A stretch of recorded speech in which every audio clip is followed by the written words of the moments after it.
પરંતુ નામરૂપ જૂજવા મૂળ તો હેમનું હેમ, આખરે તો મૂળ હોળી. એકચ્યુઅલી હોળી ફક્ત છાણાથી કરવામાં આવે. છાણા પણ મિત્રો બે ટાઈપમાં. એક છાણા જે નાના હોય એના વચ્ચે હોલ કરવામાં આવે છાણા બનાવતા વખતે જ, એને હોળાય આખે. નીચે જે 4 લાડુ મૂક્યા છે એ કેટલા ગળ્યા છે એના ઉપરથી વરસાદનો પણ વર્તારો જોવામાં આવે છે, કયા મહિનામાં કેટલો વરસાદ છે.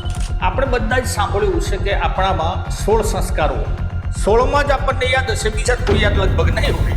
હોળીના અગ્નિને, હોળીના આજુબાજુના તમારા 16 ચક્રોને 16 સંસ્કાર સાથે સીધો સંબંધ છે.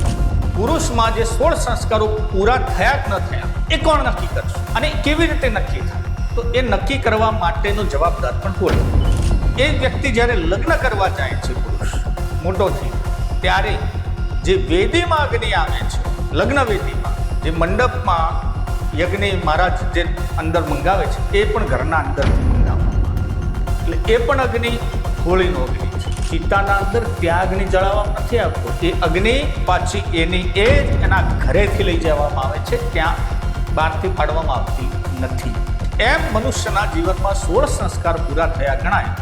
તો મિત્રો સૌથી આપણા સંસ્કૃતિમાં, આપણા સનાતનમાં સૌથી મોટા દેવ તરીકે આપણે સૂર્ય અથવા અગ્નિને માનતા આવ્યા છીએ. રહી વાત કે અગ્નિ કઈ, એ જ અગ્નિ ક્યાં આવે છે એની શું સાથે,